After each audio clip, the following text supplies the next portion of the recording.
With the spread of coronavirus, we know that advanced economies are struggling to cope with the impact of COVID-19. Emerging and developing countries are facing collective threat to human life as well as economic devastation. The virus is now reaching countries with fragile health systems and weak institutions, with the potential of creating a huge number of deaf people, especially among the most vulnerable. And let's not forget the refugees population as well as the internally displaced. We were pleased to see that the world is coming together to actually put a quick response to support the efforts to contain COVID-19. And last week, the G20 countries have pledged immediate support for a large number of health institutions. Most importantly, WHO to support replenish their COVID Solidarity Response Fund, as well as to CEPI, which is the Coalition for Epidemic Preparedness and Innovation, as well as Gavi, the Vaccine Alliance. All three organizations play an important role in the containment of COVID-19, but also CEPI has an important role to ensure that we have the right vaccine on the market to be used to prevent COVID-19 in the future. Coronavirus in recent weeks and days has made social distancing as well as regular hand washing very much part of our daily routine. However, these simple measures cannot really be observed in certain setups across the world, and mainly in hugely densely populated areas, such as in urban settlements, as well as in areas where they lack water and sanitation services.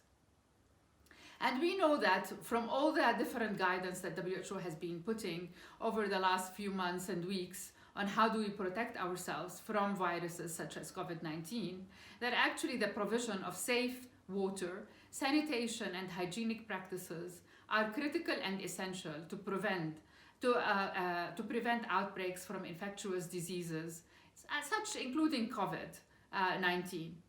And while this is very important to hear, it's important that we turn and look at the progress under SDG 6.2, which is the SDG on sanitation and hygiene.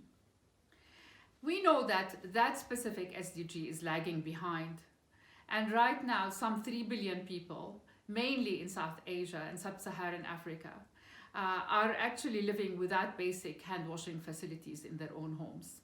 And there are 900 million children across the world that do not have basic sanitary services, hygiene and sanitary services in their own schools. At the current rate of progress, this SDG will only be achieved in the 22nd century.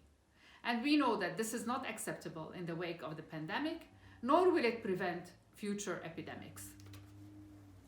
And from where I sit, as the chair of the Water Supply and Sanitation Collaborative Council, an organization that mostly is working on sanitation, we feel that this is not acceptable.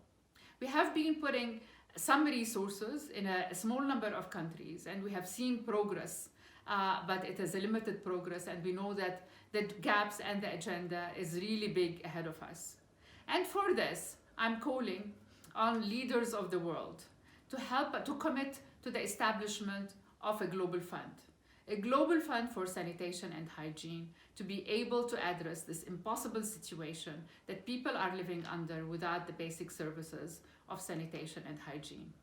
The fund will operate as similar to other funds in the health sector, such as Gavi Alliance and the Global Fund to fight AIDS, TB, and malaria, by providing catalytic resources that will help stronger engagement with governments, will actually unleash domestic resources and support in the proper development of national strategies to ensure that we leave no one behind and we reach everybody with the services that they need and alleviate the difficult conditions they're living under, alleviate poverty and encourage and improve and enhance the well-being of the population in those countries.